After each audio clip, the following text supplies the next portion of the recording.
नमस्कार प्रिय मित्रों, इंद्र की कलम से के साहित्यिक मंच पर मैं शेफाली शर्मा एक बार फिर आप सभी का बहुत बहुत स्वागत करती हूँ।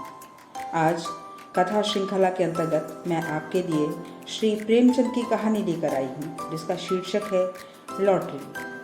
आप लोगों ने अक्सर ये कहावत सुनी होगी, कनक कनक ते सौगुनी, मादकता अधिकार, यह पाए बोराए जग, वह खाए बोराए।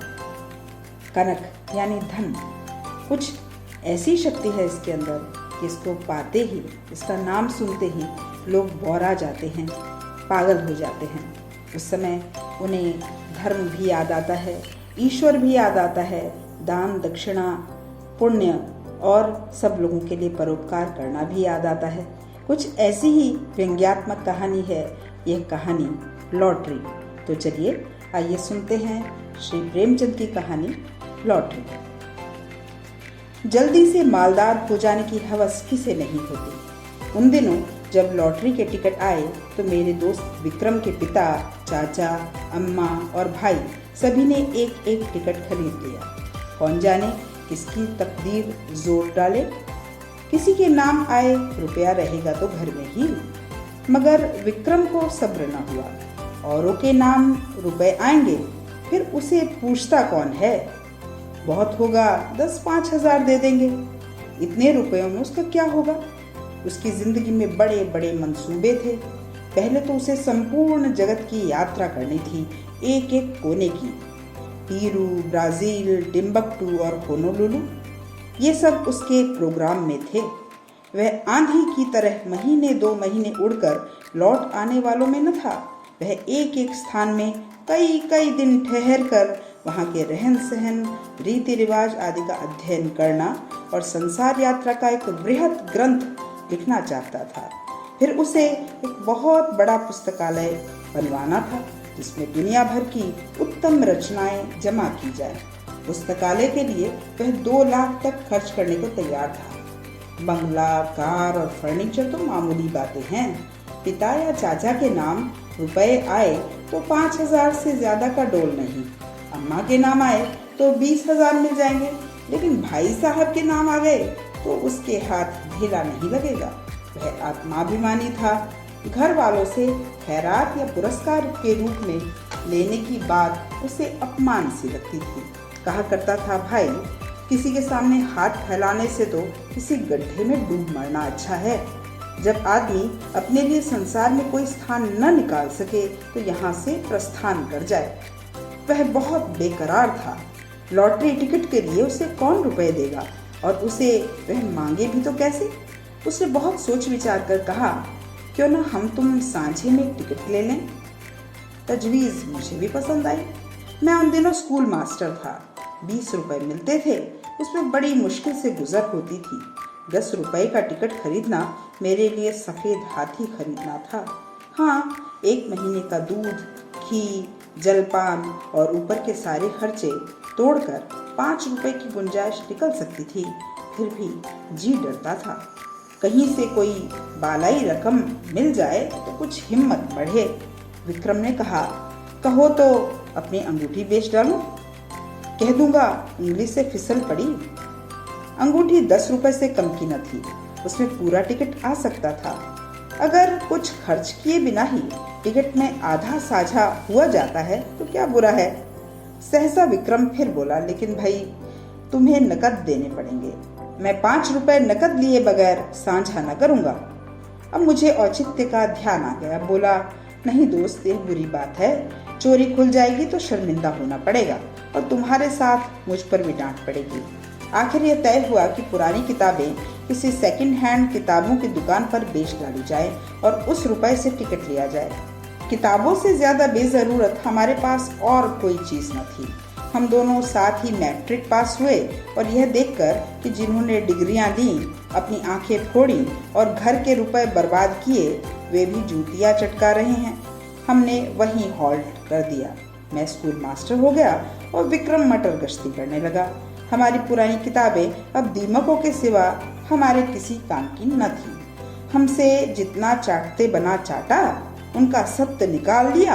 अब चूहे चाटे या दीमक हमें परवाह न थी। आज हम दोनों ने उन्हें कूड़ेदान से निकाला और झाड़ पोंछ कर बड़ा सा गट्ठर बांधा। मैं मास्टर था, किसी बुक सेलर की दुकान पर किताब बेचते हुए झेंपता था। मुझे सभी पहचानते थे, इसलिए यह खिदमत विक्रम के सुपुर्द हुई और वह आधा घंटे में 10 रुपए का एक नोट लिए उछलता कूदता आ पहुंचा। मैंने उसे इतना प्रसन्न कभी न देखा था। किताबें 40 रुपए से कम की न थी, पर ये 10 रुपए उस वक्त हमें जैसे पड़े हुए मिले। अब टिकट में आधा साझा होगा, 10 लाख की रकम मिलेगी, 5 लाख मेरे हिस्से में आएंगे, 5 विक्रम के। हम इसी में मगन थे। मैंने संतोष का भाव दिखाकर कहा, 5 लाख भी कुछ कम नहीं होते जी। विक्रम इतना संतोषी नहीं था, बोला 5 लाख क्या, हमारे लिए तो इस वक्त 500 भी बहुत हैं भाई। अगर जिंदगी का प्रोग्राम तो बदलना पड़ गया, मेरी यात्रा वाली स्कीम तो टल नहीं सकती। हाँ, पुस्तकालय गायब हो गया है। मैंने आपत्ति की, आखिर यात्रा में तुम 2 लाख से ज्यादा तो न खर्च करोगे? जी नहीं, उसका बजट है 3.5 लाख।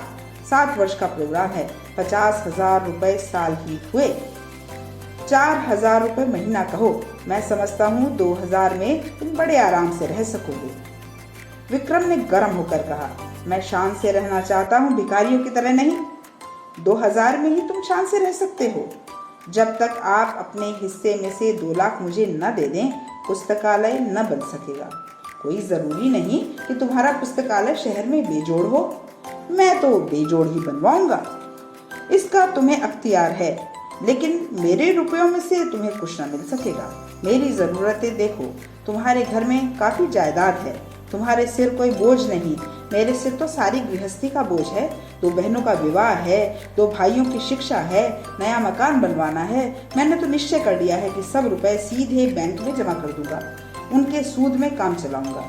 कुछ ऐसी शर्तें लगा दूंगा कि मेरे बाद भी कोई इस रकम में हाथ न लगा सके। विक्रम ने सहानुभूति के भाव से कहा, हाँ, ऐसी दशा में तुमसे कुछ मांगना अन्याय है। खैर, मैं ही तकलीफ उठा लूंगा, लेकिन बैंक के सूद की दर तो बहुत गिर गई है। हमने कई बैंकों की सूद की दर देखी, स्थायी कोष की भी, सेविंग बैंक की भी। बेशक दर बहुत कम थी, 2-2.5 रुपए सैकड़े ब्याज पर जमा करना व्यर्थ है। क्यों न लेन देन का कारोबार शुरू कर दिया जाए। विक्रम भी अभी यात्रा पर न जाएगा, दोनों के साझे में कोठी चलेगी। जब कुछ धन जमा हो जाएगा तब वह यात्रा करेगा।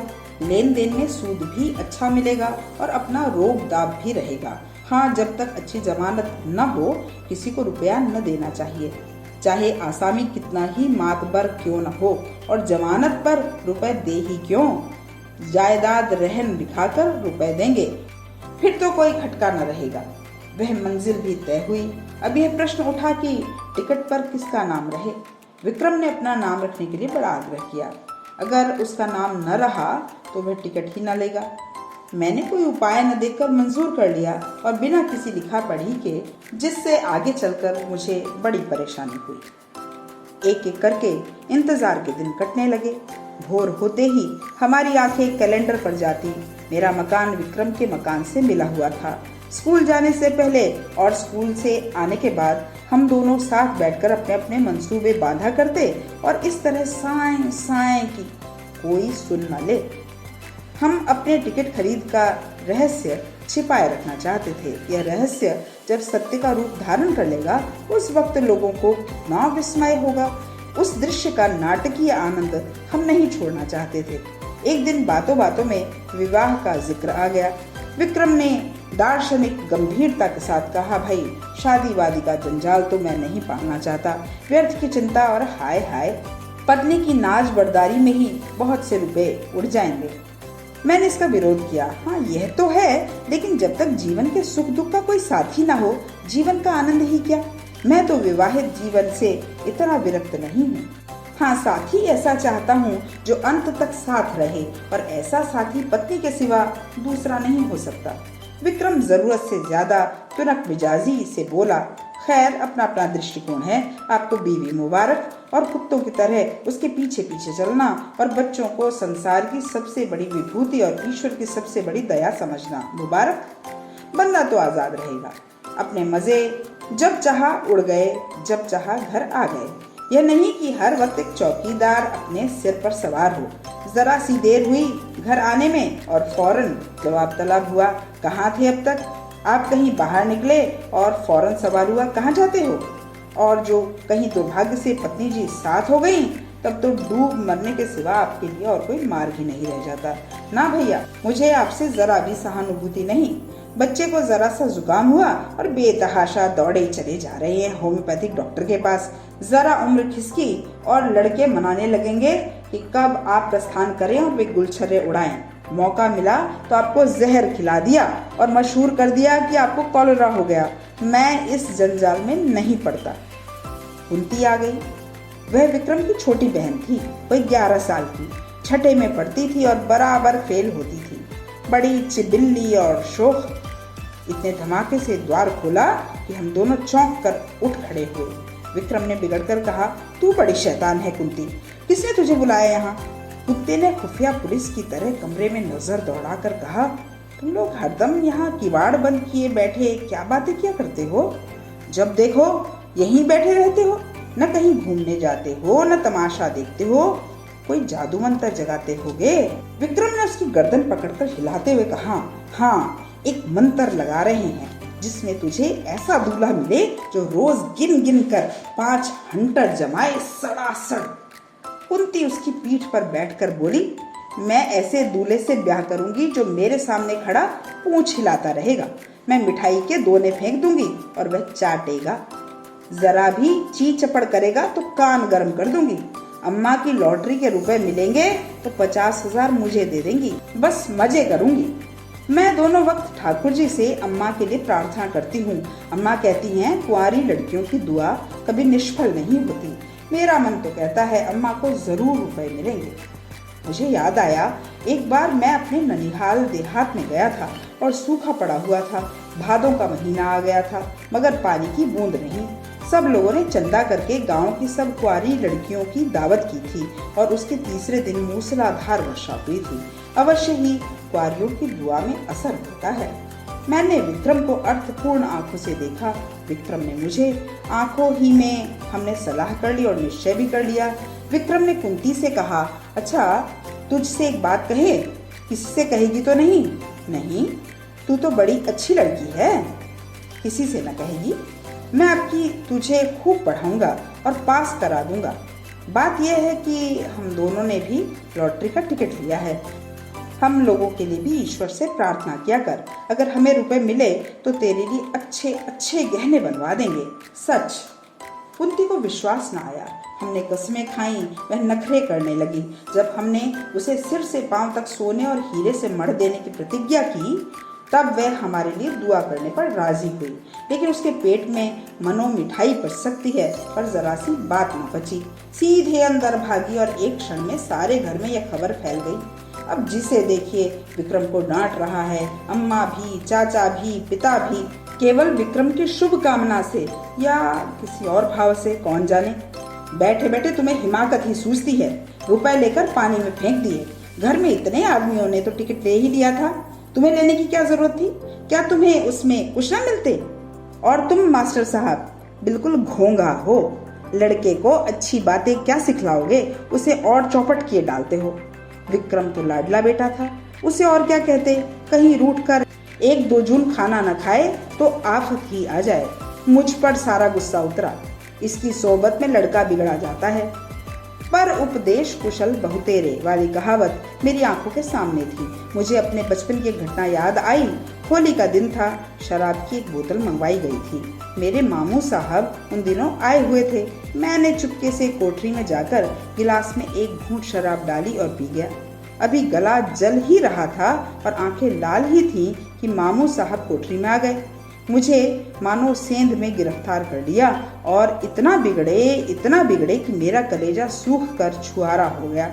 अम्मा ने भी डांटा, पिताजी ने भी डांटा। मुझे आंसुओं से उनकी क्रोधाग्नि शांत करनी पड़ी।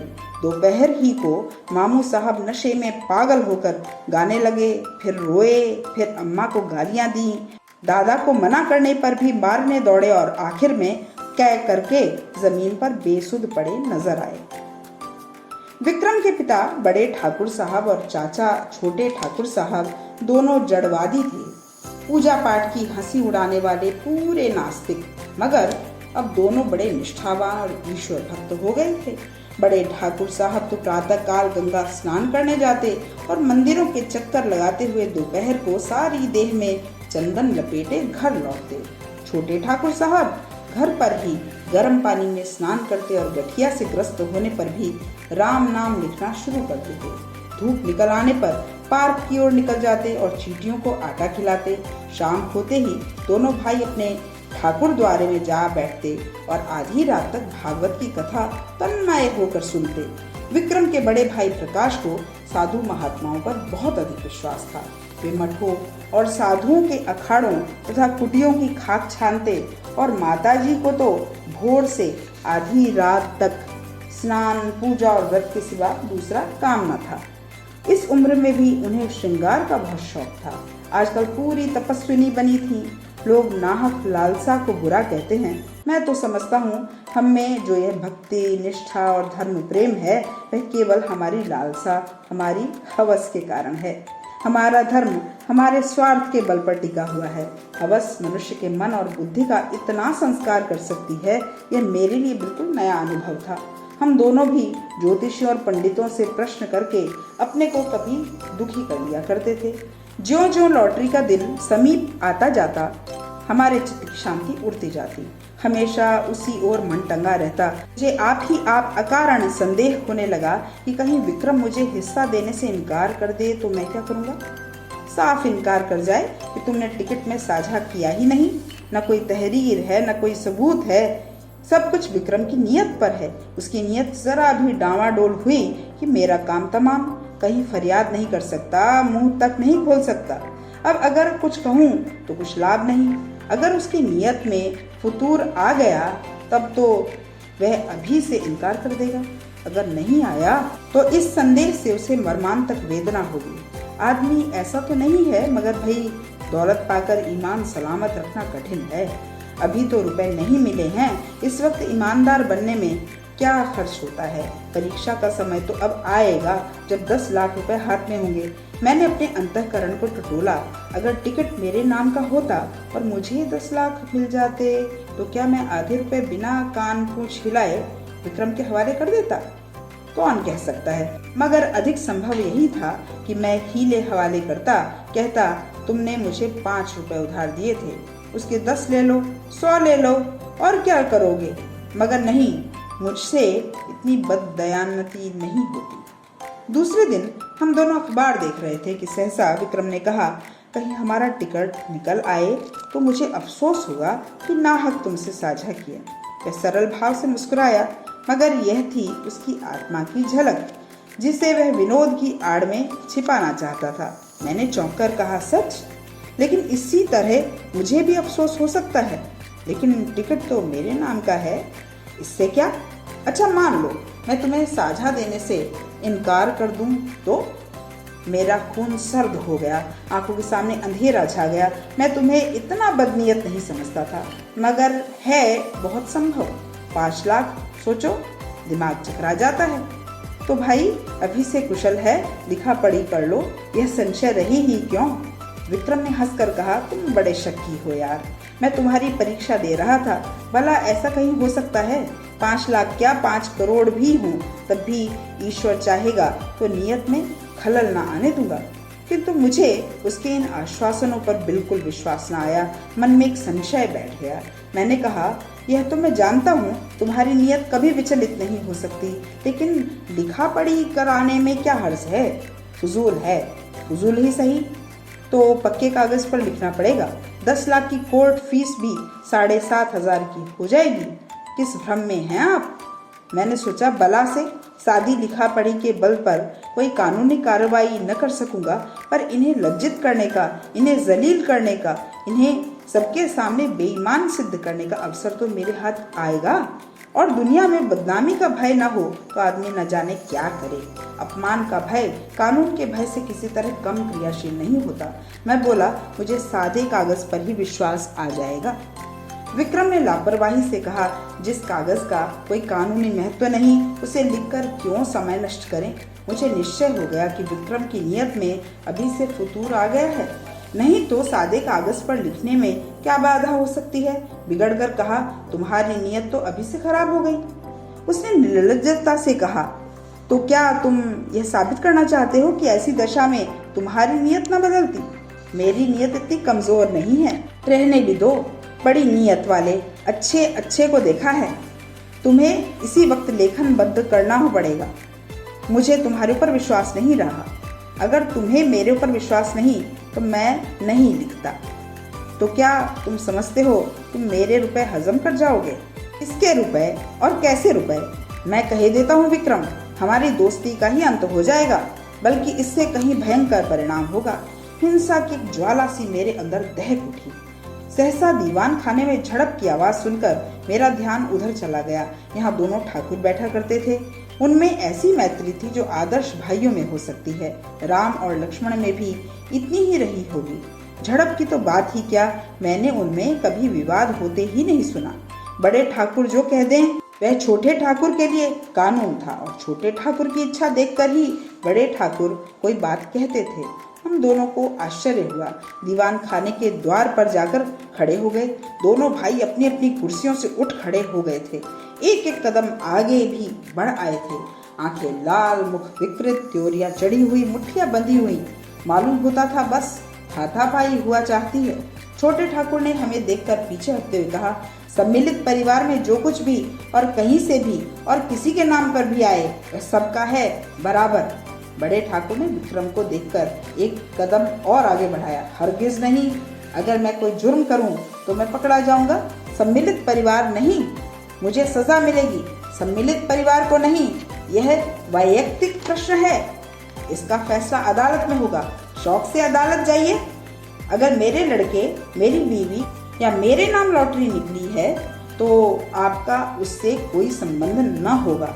उसी तरह जैसे आपके नाम लॉटरी निकले तो मुझसे, मेरी बीवी से या मेरे लड़के से उसका कोई संबंध ना होगा।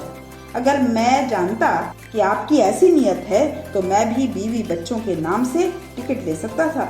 यह आपकी गलती है, इसीलिए कि मुझे विश्वास था आप भाई हैं। यह जुआ है, आपको समझ लेना चाहिए। जुए की हार जीत का खानदान पर कोई असर नहीं पड़ सकता। अगर आप कल को 10-5 हजार रेस में हार आए तो खानदान उसका जिम्मेदार ना होगा, मगर भाई का हक दबाकर आप सुखी नहीं रह सकते। आप न ब्रह्मा हैं, न ईश्वर और न कोई महात्मा। विक्रम की माता ने सुना कि दोनों भाइयों में ठनी हुई है और मल्ल युद्ध हुआ चाहता है तो दौड़ी हुई बाहर आई और दोनों को समझाने लगी। छोटे ठाकुर ने बिगड़ कर कहा, आप मुझे क्या समझाती हैं? उन्हें समझाइए जो 4-4 टिकट लिए हुए बैठे हैं। मेरे पास क्या है, एक टिकट, उसका क्या भरोसा? मेरी अपेक्षा जिन्हें रुपए मिलने का चौगुना चांस है, उनकी नीयत बिगड़ जाए तो लज्जा और दुख की बात है। ठकुराइन ने देवर को दिलासा देते हुए कहा, अच्छा, मेरे रुपए में से आधे तुम्हारे, अब तो खुश हो? बड़े ठाकुर ने बीवी की जबान पकड़ी, आधे क्यों ले लेंगे? मैं एक ढेला भी न दूंगा। हम मुरव्वत और सहृदयता से काम लें, फिर भी इन्हें 5वें हिस्से से ज्यादा किसी तरह नहीं मिलेगा। आधे का दावा किस नियम से हो सकता है? न बौद्धिक, न धार्मिक, न नैतिक। छोटे ठाकुर ने खिसियाकर कहा, सारी दुनिया का कानून आप ही तो जानते हैं। जानते ही हैं, 30 साल तक वकालत नहीं की है। यह वकालत निकल जाएगी जब सामने कलकत्ते का बैरिस्टर खड़ा कर दूंगा। बैरिस्टर की ऐसी तैसी, चाहे वे कलकत्ते का हो या लंदन का, मैं आधा लूंगा, उसी तरह जैसे घर की जायदाद में मेरा आधा हिस्सा है। इतने में विक्रम के बड़े भाई साहब सिर और हाथ में पट्टी बांधे हुए लंगड़ाते हुए, कपड़ों पर ताजा खून के दाग लगाए, प्रसन्न मुख आकर एक आराम कुर्सी पर गिर पड़े। बड़े ठाकुर ने घबराकर पूछा, ये तुम्हारी क्या हालत है जी? हैं? ये चोट कैसी लगी? किसी से मारपीट तो नहीं हुई? प्रकाश ने कुर्सी पर लेटकर एक बार कराहा, फिर मुस्कुराकर बोले, जी ऐसी कोई बात नहीं, बहुत चोट नहीं लगी। कैसे कहते हो कि चोट नहीं लगी? सारा हाथ और सिर सूज गया है, कपड़े खून से तर हैं। यह मामला क्या है? कोई मोटर दुर्घटना तो नहीं हो गई? बहुत मामूली चोट है साहब, 2-4 दिन में अच्छी हो जाएगी, घबराने की कोई बात नहीं। प्रकाश के मुख पर आशापूर्ण शांत मुस्कान थी। क्रोध, लज्जा या प्रतिशोध की भावना का नाम भी नहीं था। बड़े ठाकुर ने और व्यग्र होकर पूछा, लेकिन हुआ क्या? ये क्यों नहीं बताते? किसी से मारपीट हुई हो तो थाने में रपट करवा दूं। प्रकाश ने हल्के मन से कहा, मारपीट किसी से नहीं हुई साहब, बात यह है कि मैं जरा झक्कड़ बाबा के पास चला गया था। आप तो जानते हैं वह आदमियों की सूरत से भागते हैं और पत्थर लेकर मारने दौड़ते हैं। जो डर कर भागा वह गया, जो पत्थर की चोटें खाकर भी उसके पीछे लगा रहा वह पारस हो गया। जो डर कर भागा वह गया, जो पत्थर की चोटें खाकर भी उनके पीछे लगा रहा वह पारस हो गया। वे यही परीक्षा लेते हैं। आज मैं वहां पहुंचा तो कोई 50 आदमी जमा थे। कोई मिठाई लिए, कोई बहुमूल्य भेंट लिए, कोई कपड़ों के थान लिए। झक्कड़ बाबा ध्यान अवस्था में बैठे हुए थे। एकाएक उन्होंने आंखें खोली और यह जनसमूह देखा तो कई पत्थर चुनकर उनके पीछे दौड़े। फिर क्या था, भगदड़ मच गई। लोग गिरते पड़ते भागे, हुर हो गए। एक भी न टिका। अकेला मैं घंटा घर की तरह वहीं डटा रहा। बस उन्होंने पत्थर चला ही तो दिया। पहला निशाना सिर में लगा। उनका निशाना अचूक पड़ता है।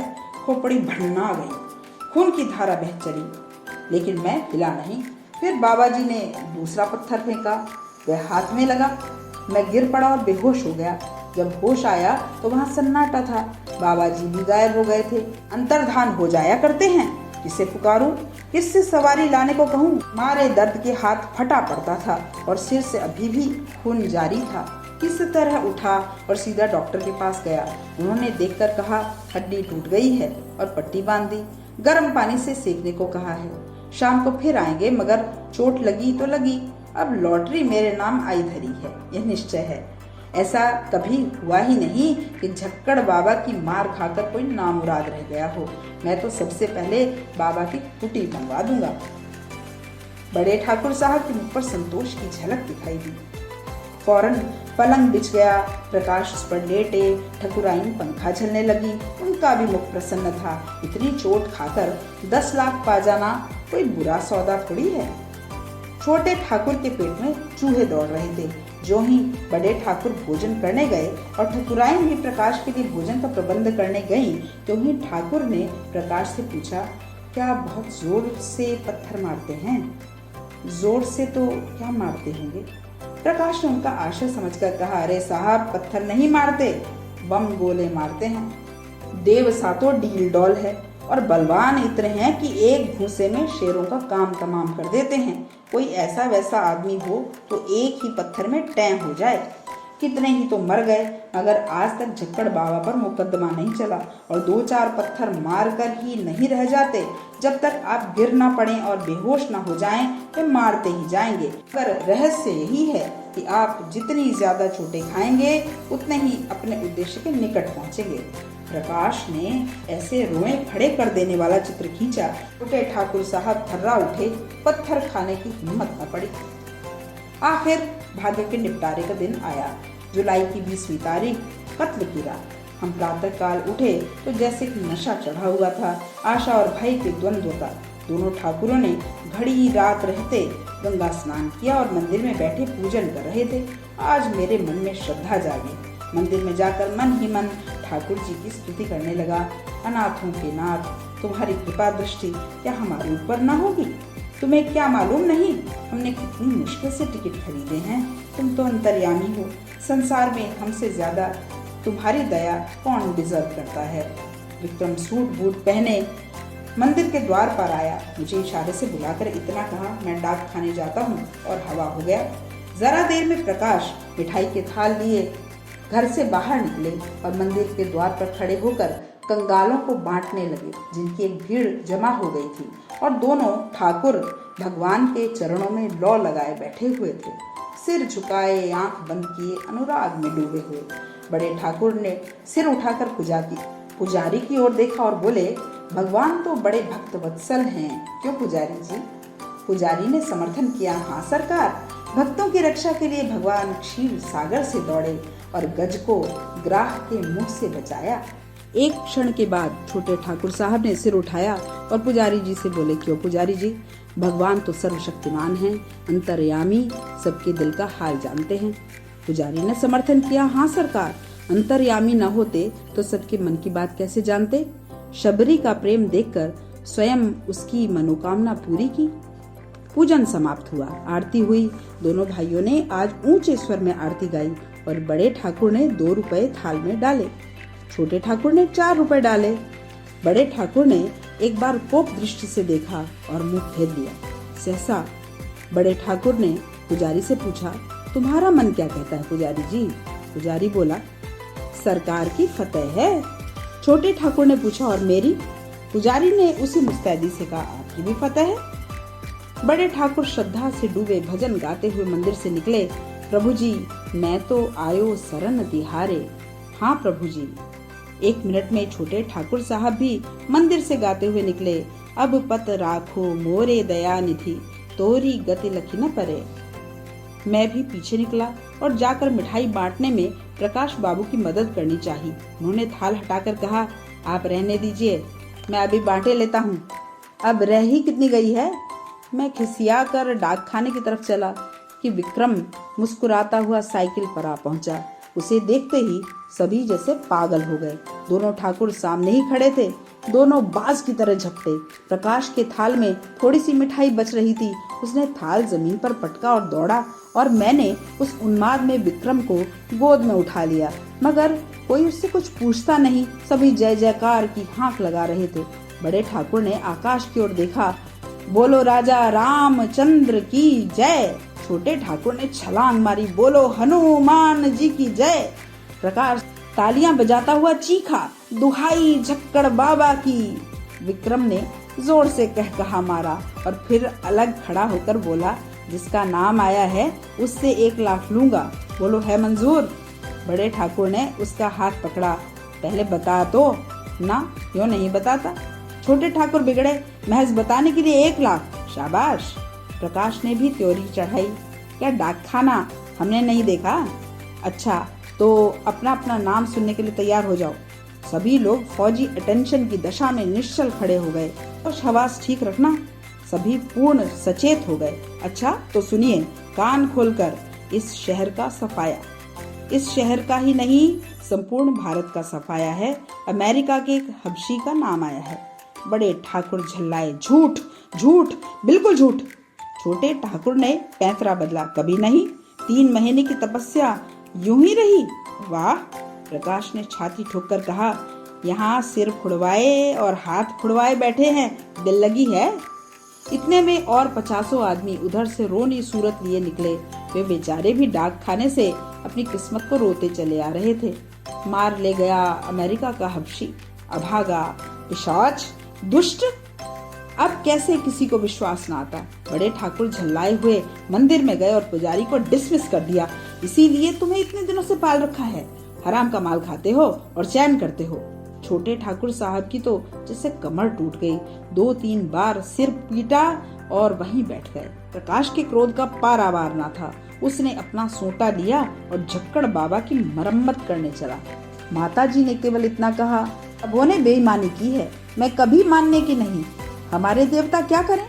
किसी के हाथ से थोड़े ही छीन लाएंगे। रात को किसी ने खाना नहीं खाया। मैं भी उदास बैठा था कि विक्रम आकर बोला, चलो होटल से कुछ खा आए, घर में तो चूल्हा नहीं जला। मैंने पूछा, तुम डाक खाने से आए तो बहुत प्रसन्न क्यों थे? उसने कहा, जब मैंने डाक खाने के सामने हजारों की भीड़ देखी तो मुझे अपने लोगों के गधेपन पर हंसी आई। एक शहर में जब इतने आदमी, तो सारे हिंदुस्तान में इसके 1000 गुने से कम न होंगे और दुनिया में लाख गुने से भी ज्यादा होंगे। मैंने आशा का जो एक पर्वत खड़ा कर रखा था, वह जैसे एक बारगी इतना छोटा हुआ कि राई बन गया और मुझे हंसी आ गई। जैसे कोई दानी पुरुष छटाक भर अन्न हाथ में लेकर 1 लाख आदमियों को न्योता दे बैठे और यहाँ हमारे घर का एक एक आदमी समझ रहा है कि मैं भी हंसा। हाँ, बात तो यथार्थ में यही है। और हम दोनों लिखा पढ़ी करने वाले भी लड़ते मरते थे, मगर सच बताना तुम्हारी नीयत खराब नहीं हुई थी? विक्रम मुस्कुराकर बोला, अब क्या करोगे पूछकर, पर्दा ढका है, ढका रहने दो।